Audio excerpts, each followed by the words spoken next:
स्वागत है आपका medical officers Rajasthan YouTube channel पर। आज हम एक काफ़ी पेचीदा लेकिन बहुत ज़रूरी विषय पर बात करेंगे। प्रजनन हार्मोन का नियंत्रण। हमारे पास एक डिटेल्ड चित्र है, एक डायग्राम है जो इस पूरी प्रक्रिया को दिखाता है। तो हमारा मिशन है इस चित्र के आधार पर समझना कि ये हार्मोन काम कैसे करते हैं और अलग अलग दवाएं इस सिस्टम को कैसे प्रभावित करती हैं। चलिए इसको खोलते हैं। बिल्कुल। और ये समझना बहुत ज़रूरी है कि ये पूरी कहानी एक कैस्केड की तरह एक के बाद एक स्टेप में चलती है और शुरुआत होती है हमारे मस्तिष्क से। ये एक बहुत ही फाइन बैलेंस का खेल है, समझिए। तो शुरुआत मस्तिष्क से। चित्र में सबसे ऊपर हाइपोथैलेमस दिख रहा है, वो जीएनआरएच रिलीज करता है। ठीक। फिर उसके ठीक नीचे एंटीरियर पिट्यूटरी ग्रंथि है। इसकी क्या भूमिका है यहाँ? हाँ, तो हाइपोथैलेमस से जो जीएनआरएच निकलता है वो एक मैसेज की तरह है। वो एंटीरियर पिट्यूटरी को सिग्नल देता है और जब ये जीएनआरएच एक खास तरीके से पल्सेटाइल तरीके से रिलीज होता है तो एंटीरियर पिट्यूटरी दो मुख्य हार्मोन छोड़ती है, एलएच और एफएसएच। ये दोनों हार्मोन फिर ब्लड के जरिए अपने टारगेट तक जाते हैं, अंडाशय और वृषण। अच्छा, और इस चित्र में एक नेगेटिव फीडबैक का तीर भी दिख रहा है, वापस ऊपर जाता हुआ। शरीर में ये संतुलन कैसे बना रहता है? ये फीडबैक लूप क्या करता है असल में? हाँ, ये नेगेटिव फीडबैक बहुत जरूरी है। ये समझिए सिस्टम का रेगुलेटर है, एक थर्मोस्टैट जैसा। जब अंडाशय या वृषण काफी हार्मोन बना लेते हैं, जैसे एस्ट्रोजन या टेस्टोस्टेरोन, तो ये हार्मोन खून से वापस ऊपर सिग्नल भेजते हैं, हाइपोथैलेमस और पिट्यूटरी को। सिग्नल होता है कि बस अभी और नहीं चाहिए। इससे जीएनआरएच, एलएच और एफएसएच का रिलीज कम हो जाता है। इसी ऑटो कंट्रोल से हार्मोन लेवल ठीक बना रहता है, न ज्यादा न कम। अच्छा, तो इसी बैलेंस से छेड़छाड़ का एक उदाहरण शायद क्लोमिफीन है। चित्र में ये नेगेटिव फीडबैक को ब्लॉक करता दिख रहा है। तो क्या इसका मतलब ये हुआ कि ये दवा शरीर को एक तरह से धोखा देती है? हाँ, कह सकते हैं। क्लोमिफीन क्या करती है, वो हाइपोथैलेमस में एस्ट्रोजन के रिसेप्टर्स पर जाकर जुड़ जाती है। इससे हाइपोथैलेमस को लगता है कि शरीर में एस्ट्रोजन कम है, चाहे असल में कम न भी हो। तो इस धोखे से नेगेटिव फीडबैक रुक जाता है और हाइपोथैलेमस ज्यादा जीएनआरएच बनाने लगता है। फिर पिट्यूटरी से भी ज्यादा एलएच और एफएसएच निकलते हैं जो अंडाशय को स्टिमुलेट करते हैं। इसीलिए इसे ओव्यूलेशन इंडक्शन में इस्तेमाल करते हैं। दिलचस्प है। एक छोटे से सिग्नल को ब्लॉक करके पूरा प्रोसेस बदल जाता है। अब यहाँ कुछ और दवाएं भी हैं, डेस्लोरिलिन, गोसेरिलिन, ल्यूप्रोलाइड। ये तो जीएनआरएच जैसे ही लग रहे हैं। फिर ये एंटीरियर पिट्यूटरी पर नेगेटिव असर कैसे डाल रहे हैं? ये थोड़ा अजीब नहीं है? हाँ, ये सवाल बहुत अच्छा है। इनका काम करने का तरीका थोड़ा अलग है। ये हैं जीएनआरएच एनालॉग्स, मतलब बनावट में जीएनआरएच जैसे ही। जब इन्हें देते हैं तो शुरू में ये पिट्यूटरी को स्टिम्युलेट कर सकते हैं, जैसे जीएनआरएच करता है। एलएचएफएच बढ़ भी सकता है, लेकिन फर्क ये है कि नेचुरल जीएनआरएच रुक रुक कर आता है, पल्सेस में। ये दवाएं लगातार मौजूद रहती हैं। इस लगातार स्टिम्युलेशन से पिट्यूटरी के रिसेप्टर्स वो थक जाते हैं, असंवेदनशील हो जाते हैं। तो लंबे समय में असर ये होता है कि पिट्यूटरी जीएनआरएच के सिग्नल पर रिस्पॉन्ड करना बंद कर देती है। एलएच और एफएसएच का रिलीज रुक जाता है। इसीलिए इन्हें उन कंडीशंस में यूज करते हैं जहां सेक्स हार्मोन का प्रोडक्शन दबाना हो, जैसे प्रोस्टेट कैंसर या एंडोमेट्रियोसिस। ठीक है, समझ गया। तो ये हुआ सेंट्रल लेवल का कंट्रोल, ब्रेन और पिट्यूटरी कैसे इसे चलाते हैं और दवाएं कैसे असर करती हैं। चलिए अब देखते हैं कि ये एलएच और एफएसएच अंडाशय में पहुंचकर क्या करते हैं। हाँ, तो जब एलएच और एफएसएच ब्लड से अंडाशय तक पहुंचते हैं, वे वहां कई इंपॉर्टेंट काम करते हैं। एफएसएच मेनली फॉलिकल्स के विकास को बढ़ाता है जिनमें अंडे बनते हैं, और एलएच ओव्यूलेशन को ट्रिगर करता है। साथ ही ये दोनों मिलकर अंडाशय को स्टीरॉयड हार्मोन बनाने के लिए स्टिम्युलेट करते हैं। और यहीं पर चित्र में एक एंजाइम का नाम आता है, CYP450C17। हार्मोन बनाने में इसकी क्या भूमिका है? देखिए, ये एंजाइम स्टीरॉयड बनने की फैक्ट्री में एक जरूरी मशीन है। ये कोलेस्ट्रॉल से बनने वाले शुरुआती केमिकल्स को एंड्रोजन्स में बदलता है, जैसे एंड्रोस्टेनेडियोन और टेस्टोस्टेरोन। हाँ, अंडाशय भी एंड्रोजन बनाते हैं। लेकिन अंडाशय का मुख्य काम तो एस्ट्रोजन बनाना है। ये एंड्रोजन फिर एस्ट्रोजन में कैसे बदलते हैं? बिल्कुल सही सवाल। यहीं पर एक और एंजाइम का रोल आता है, एरोमेटेज। एरोमेटेज एंजाइम इन एंड्रोजेंस को, मतलब एंड्रोस्टेनिडियोन और टेस्टोस्टेरोन को एस्ट्रोजेंस में बदल देता है, ईस्ट्रोन और एस्ट्राडायोल। एस्ट्राडायोल सबसे पावरफुल नेचुरल एस्ट्रोजन है। ये एस्ट्रोजन फिर अपनी टारगेट सेल्स में जाकर एस्ट्रोजन रिसेप्टर से जुड़ते हैं और जीन एक्सप्रेशन को कंट्रोल करते हैं। ओके।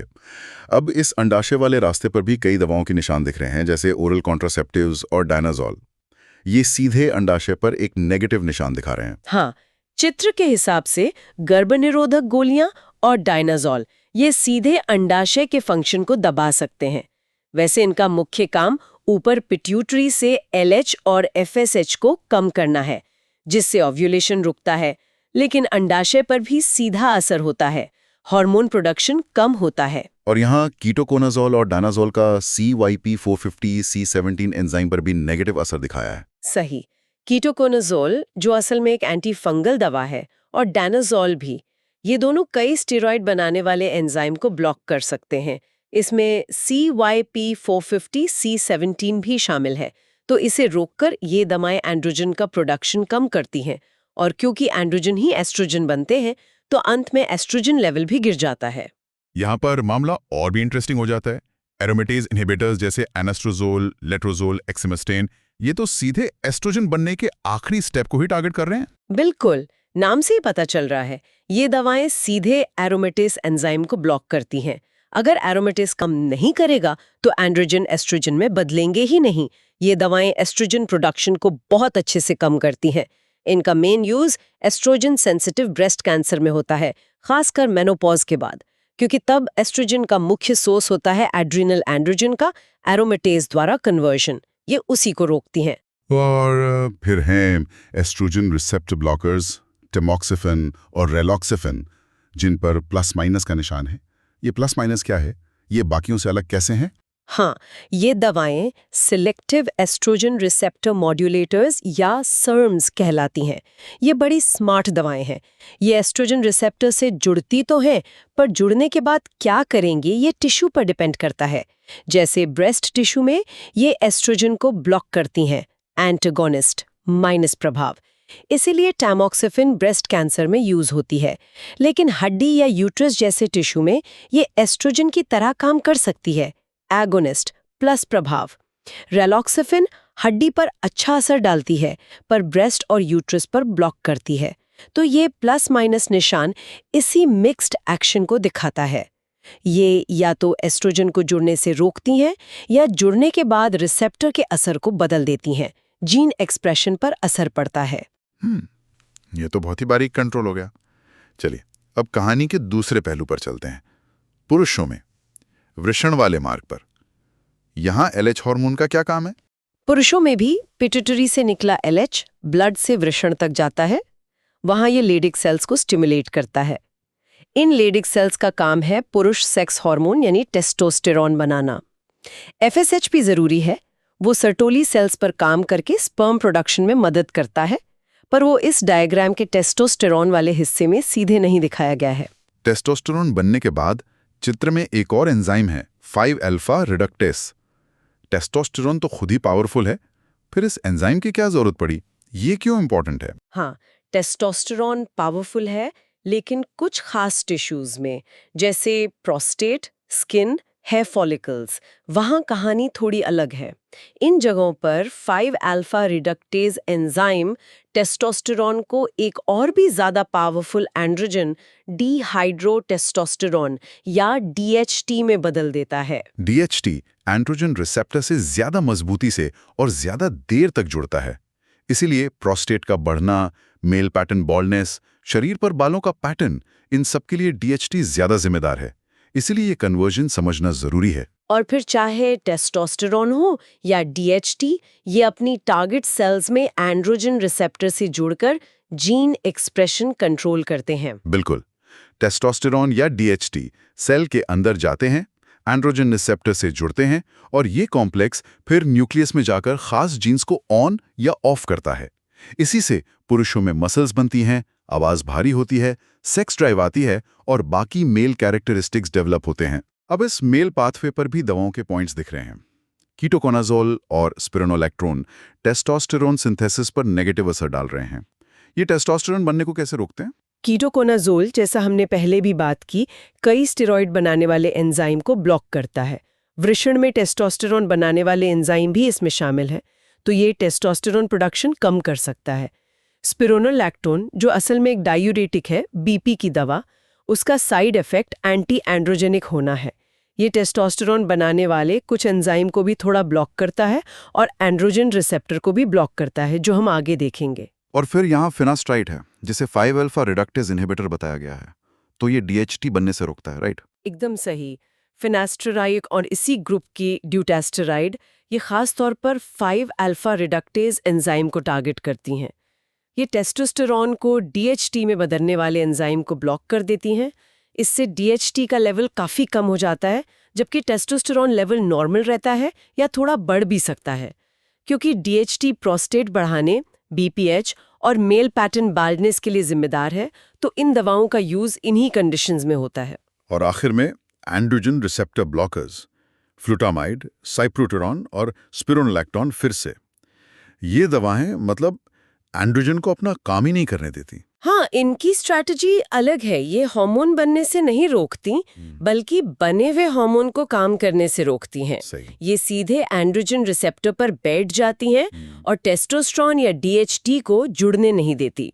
तो शरीर में एंड्रोजन होते हुए भी उनका सिग्नल सेल तक नहीं पहुंचता, इसीलिए इन्हें एंटी एंड्रोजन कहते हैं। इनका मुख्य यूज प्रोस्टेट कैंसर में होता है। और हाँ, स्पिरोनोलैक्टोन यहाँ फिर से है, मतलब ये प्रोडक्शन भी थोड़ा कम करता है और रिसेप्टर भी ब्लॉक करता है। Dual action. अगर हम एक कदम पीछे हटकर इस पूरी तस्वीर को देखें, तो यह स्रोत चित्र कितनी खूबसूरती से दिखाता है कि यह पूरा सिस्टम कितना कॉम्प्लेक्स है और इंटरकनेक्टेड है। ब्रेन के सिग्नल, पिट्यूटरी के हार्मोन, ओवरी टेस्टिस का प्रोडक्शन, अलग अलग एंजाइम्स और फिर टारगेट सेल के रिसेप्टर्स, हर कदम पर एक नाजुक बैलेंस है। और मेडिकल साइंस ने इस रास्ते के लगभग हर मोड़ पर इंटरवीन करने के तरीके ढूंढ लिए हैं, जिससे खास एंजाइम या रिसेप्टर को टारगेट करके बीमारियों का इलाज हो पा रहा है। तो कुल मिलाकर ये रिप्रोडक्टिव हार्मोन सिस्टम एक multi layered feedback control network है।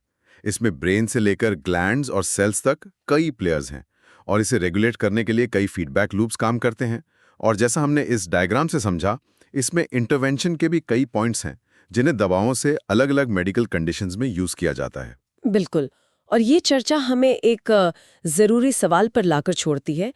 इस सिस्टम के इतने गहरे इंटरकनेक्शन को देखते हुए, जब हम किसी एक एंजाइम या रिसेप्टर को दवा से टारगेट करते हैं, तो क्या हम पूरी तरह समझते हैं कि बॉडी के दूसरे हार्मोनल बैलेंस या फंक्शंस पर इसका क्या अनपेक्षित असर हो सकता है?